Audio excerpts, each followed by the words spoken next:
Next मन की topic स्पष्टीकरण प्रणाली। तो स्पष्टीकरण प्रणाली का अर्थ क्या है? మరి స్పష్టీకరణని ఎక్స్పోజిషన్ ఇంగ్లీష్లో ఏమంటామంటే ఎక్స్పోజిషన్ అని అనడం జరుగుతుంది. సరే ఏంటండి స్పష్టీకరణ అంటే? ఏహెచ్ గార్లిక్ के अनुसार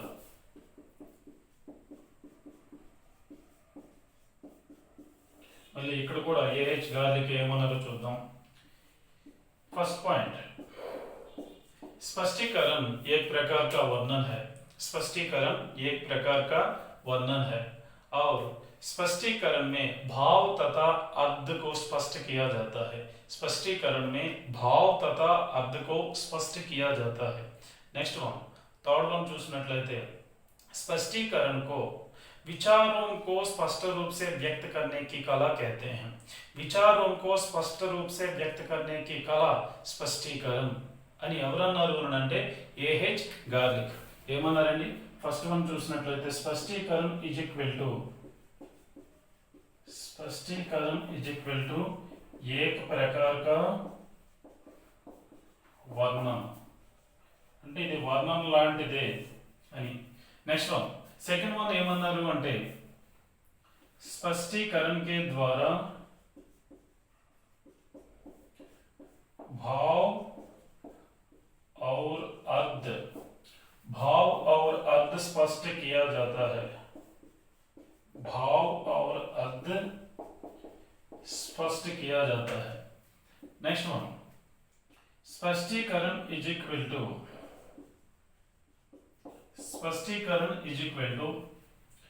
विचारों को स्पष्ट रूप से अभिव्यक्त करने की कला. विचारों को स्पष्ट रूप से अभिव्यक्त करने की कला అని ఎవరన్నారండి అంటే ఏహెచ్ గార్లిక్. सर ఒకసారి చూద్దాం. ఏహెచ్ గార్లిక్ के अनुसार स्पष्टीकरण का अर्थ क्या है? एक प्रकार का वर्णन. సరే అండి, స్పష్టీకరణ కూడా ఒక రకమైనటువంటి వర్ణన. వర్ణన అంటే ఏంటండి? మనం ఏదైనా ఒక చెట్టుని చూస్తాం, ఆ చెట్టు తాలూకు అందాన్ని వర్ణిస్తాం. ఏదైనా ఒక సిటీని చూస్తాం, సిటీని వర్ణిస్తాం. లేకపోతే ఏదైనా ఒక జంతువుని చూస్తాం, ఆ జంతువు చూడడానికి ఎలా ఉందో వర్ణిస్తాం. అదేవిధంగా స్పష్టీకరణ కూడా అలాంటిదే అని అంటారు ఎవరు అంటే ఏహెచ్ గార్లిక్.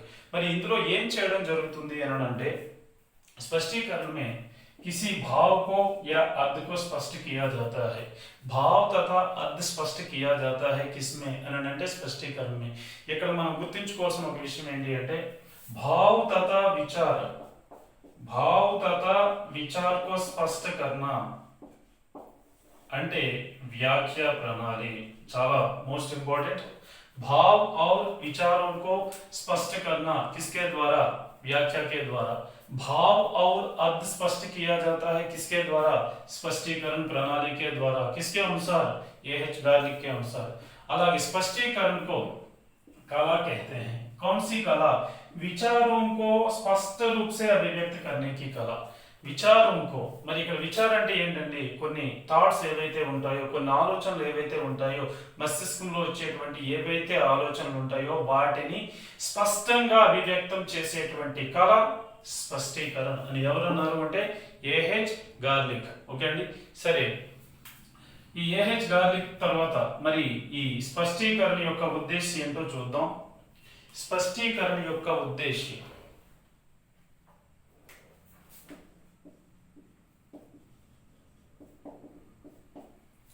स्पष्टीकरण का उद्देश्य क्या है? तो स्पष्टीकरण के उद्देश्य के अंतर्गत कोई भी विषय इतने स्पष्ट और बोधनीय ढंग से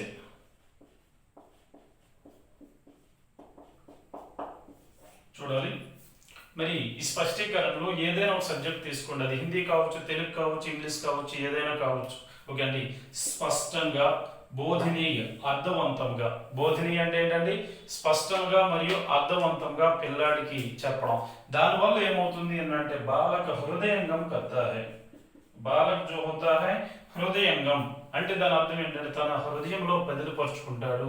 హృదయంగం అంటే దానికి సింపుల్ గా ఒకటి గుర్తుంచుకోండి, పిల్లాడు తన పేరు, తన ఊరి పేరు, తన తల్లిదండ్రుల పేరు, తను చదువుకున్నటువంటి ప్లేస్, తన బంధువులు, వీళ్ళందరినీ కూడా ఏ విధంగా అయితే గుర్తించుకుంటాడో తాను నేర్చుకున్న సబ్జెక్ట్ని కూడా తన యొక్క మస్తిష్కంలో అంతే బాగా గుర్తుంచుకోవడాన్ని हृदयंगम अंटाరు.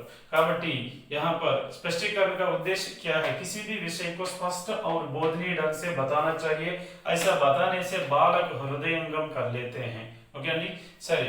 మరి ఈ స్పష్టీకరణ ప్రణాళి అనేటువంటిది దీనిని ఎప్పుడు ఉపయోగించాలి, इसका प्रयोग कब करना चाहिए, उपयोग कब करना चाहिए, దీనిని ఎప్పుడు ఉపయోగించాలి అంటే जब बालक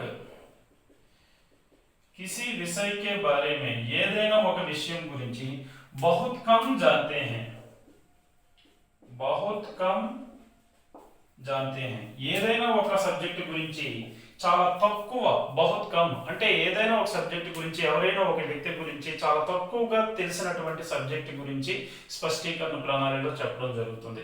ఫర్ ఎగ్జాంపుల్, నాకు దర్శన శాస్త్రంలో రవీంద్రనాథ్ ఠాగూర్ తాలూకా ఫిలాసఫీ గురించి కొంచెం ఐడియా ఉంది, ఎక్కువగా ఐడియా లేదు. కాబట్టి ఏంటి అంటే ఆ కొంచెం ఐడియా ఉండేదాన్ని ఇక్కడ స్పష్టీకరణ ప్రణాళిక ద్వారా చెప్పొచ్చు. లేదా సర్వేపల్లి రాధాకృష్ణన్ యొక్క ఫిలాసఫీ లేదా తత్వశాస్త్రం గురించి నాకు కొంచెం ఐడియా ఉంది, ఓకే అండి. కాబట్టి ఆయన గురించి విపులంగా స్పష్టంగా పూర్తి స్థాయిలో చెప్పాలి అంటే ఏ విధిని ఉపయోగించాలండి, स्पष्टीकरण प्रणाली. तो स्पष्टीकरण प्रणाली को अंग्रेजी में क्या कहते हैं, एक्सपोजिशन. एच गार्लिक ने क्या बताया था, स्पष्टीकरण एक प्रकार का वर्णन है और स्पष्टीकरण में किसको स्पष्ट किया जाता है, भाव और अर्थ को स्पष्ट किया जाता है. स्पष्टीकरण क्या है, ये कला है. तो कौन सी कला है, विचारों को स्पष्ट रूप से व्यक्त करने की कला. नेक्स्ट वन, उद्देश्य क्या है, किसी भी विषय को स्पष्ट और बोधनीय ढंग से बताना चाहिए, ऐसा बताने से बालक हृदयंगम कर लेते हैं.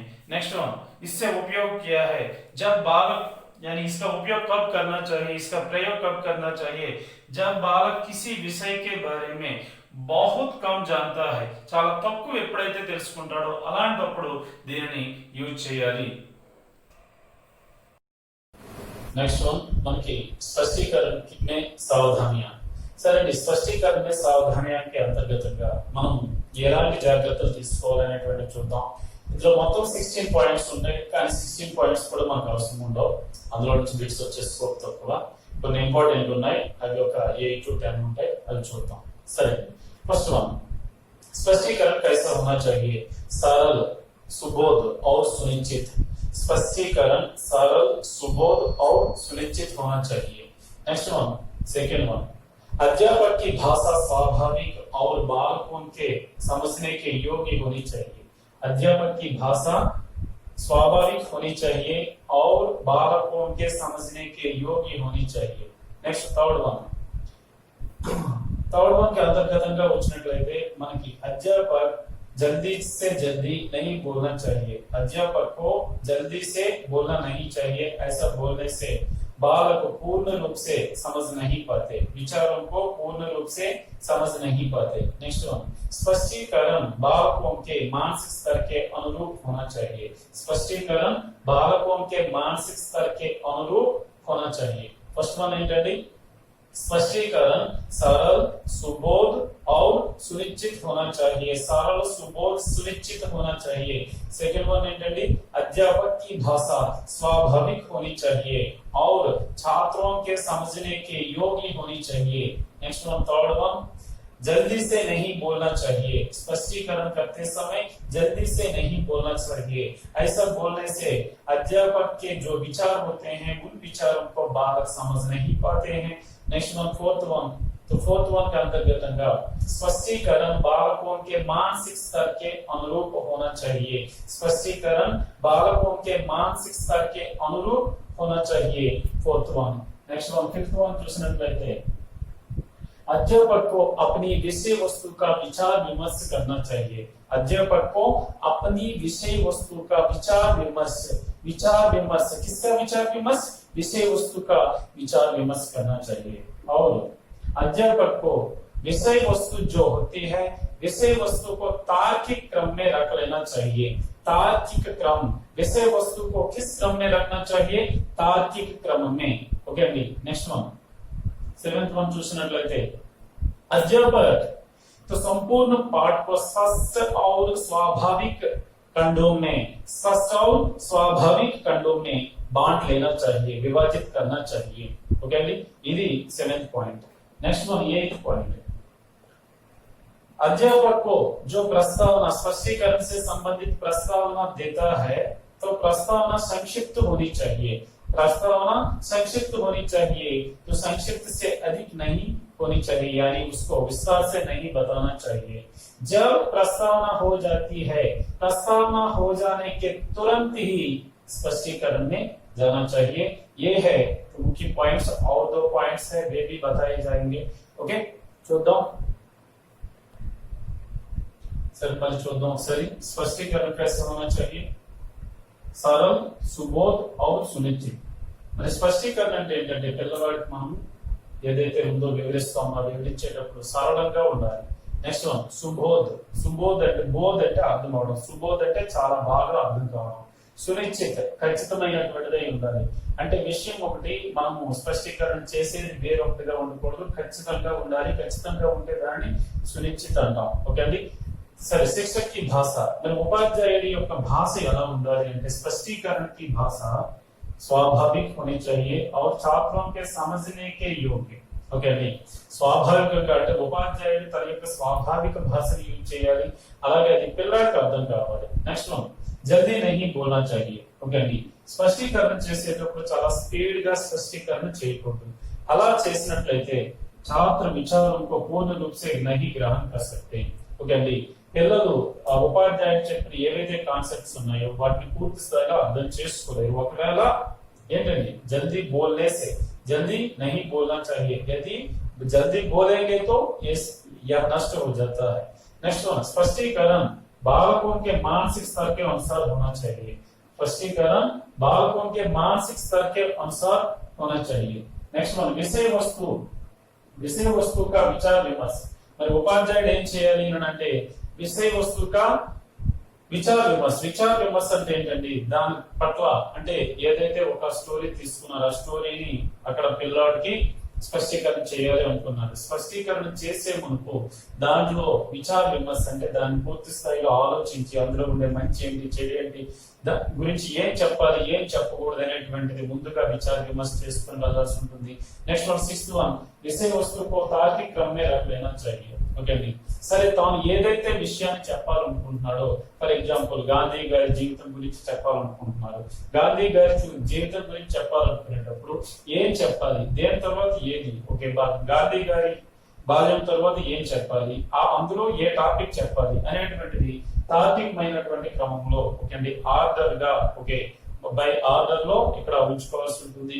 నెక్స్ట్ వన్ సంపూర్ణ పాఠం, మరి లెసన్ అనేటువంటి కొంచెం ఎక్కువగా ఉంది, ఫర్ ఎగ్జాంపుల్ మనకు 10 పేజెస్ లేకపోతే 15 పేజెస్ అంత పెద్దదిగా ఉంది, అప్పుడు మనం ఏం చేయాలి అంటే స్పష్ట రూప్ సే స్వాభావిక రూప్ సే కంటోం మే బాంటనా चाहिए। ఓకే అండి, స్పష్టంగా అలాగే స్వాభావికంగా అంటే ఆ ఖండాల తాలూకా అర్థం అనేటువంటి చెడిపోకుండా సరి అయినటువంటి భాగాలుగా విభజించుకుని స్పష్టీకరణ అనేటువంటిది చేయవలసి ఉంటుంది। నెక్స్ట్ వన్ ప్రస్తావన, స్పష్టీకరణ ఇచ్చే ముందు ప్రస్తావన అంటే గాంధీ గారి గురించి మనం ప్రస్తావన ఇచ్చి ఆయన గురించి స్పష్టీకరణ చేయాలనుకున్నాం, ఆ ప్రస్తావన సంక్షిప్తంగా ఉండాలి తప్ప అత్యధికంగా ఉండకూడదు। ఒకవేళ ప్రస్తావన అయిపోయిన తర్వాత ఏం చేయాలంటే तुरंत ही स्पष्टीकरण में चले जाना चाहिए। ప్రస్తావన గాంధీ గారి గురించి ఇచ్చాం, వెంటనే స్పష్టీకరణలోకి వెళ్ళాలి, అంతే తప్ప మరి నెహ్రూ గురించో లేకపోతే తిలక్ గురించో వాళ్ళ గురించి ప్రస్తావన అనేటువంటి తీసుకురావాల్సిన అవసరము లేదు। नेक्स्ट 9th पॉइंट, तो विषय वस्तु जो होता है అంటే అక్కడ విషయ వస్తు ఉపాధ్యాయుడు ఏదైతే విషయ వస్తు చెప్పాలనుకుంటున్నాడో तो उस विषय वस्तु से संबंधित उद्देश्य तथा अभिप्राय का ज्ञान शिक्षक को और बालक को दोनों को भी होना चाहिए। तो पाठ्य विषय वस्तु जो होती है, पाठ्य विषय वस्तु से संबंधित जो उद्देश्य है, पाठ का जो उद्देश्य है, पाठ का जो अभिप्राय है, उद्देश्य और अभिप्राय का ज्ञान किसको होना चाहिए, शिक्षक को या छात्र को, दोनों को అని అడిగితే दोनों को అని చెప్పాలి। ఓకే అండి, నెక్స్ట్ 10th వన్, మరి 10వ వచ్చేసరికి स्पष्टीकरण करते समय शिक्षण सामग्री का उपयोग तो किया जा सकता है, लेकिन अत्यधिक शिक्षण सामग्री का उपयोग नहीं करना चाहिए. ఓకే అండి. మరి స్పష్టీకరణ చేసేటప్పుడు మనం టీఎల్ఎం యూజ్ చేయొచ్చు, బొమ్మలు కానీ లేకపోతే ఏవైనా चार्ट्स गानी अवधि यूज చేయొచ్చు, కానీ अत्यधिक शिक्षण सामग्री का उपयोग स्पष्टीकरण में नहीं किया जाना चाहिए. नेक्स्ट वन, ఇక్కడ రాయబర్న్ व खोज, రాయబర్న్ व खोज, అలాగే ఇక్కడ కూడాని రాయబర్న్ व खोज రెండు కొటేషన్స్ చెప్పడం జరిగింది. సరే, రాయబర్న్ व खोज ఏమన్నారో చూద్దాం. तो बालकों को जब स्पष्टीकरण दिया जाता है, स्पष्टीकरण देते समय पर्याप्त उदाहरणों का और उपमानों का प्रयोग करना चाहिए.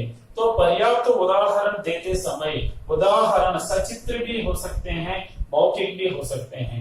सचित्र और మౌఖిక్. ఓకే అండి. సచిత్రమైనటువంటి అంటే బొమ్మలతో కూడా కావచ్చు ఉదాహరణలు, లేదా మౌఖికంగా కూడా కావచ్చు. ఇది ఎవరన్నారు అంటే రాయబర్న్ व खोज అన్నారు. దేనికి సంబంధించి అన్నారంటే స్పష్టీకరణకు సంబంధించి అన్నారు.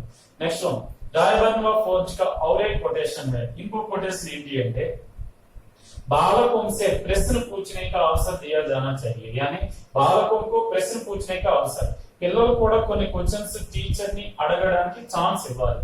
అలా ఇస్తే బాలకోं की कठिनाइयों का ज्ञान पता चलता है. ఓకే, పిల్లవాడికి ఎలాంటి సమస్యలు వస్తున్నాయి అర్థం చేసుకోవడంలో ఎక్కడైనా డౌట్ ఉందా, డౌట్ ఉంటే ఉపాధ్యాయుని అడుగుతాడు. అడగాలంటే ప్రశ్నలు అడగడానికి పిల్లవాడికి ఛాన్స్ ఇవ్వాలి అని అంటారు. ఎవరు అంటే रायबर्न व खोज. रायबर्न व खोज कहते हैं कि बालकों को प्रश्न पूछने के अवसर दिए जाने चाहिए.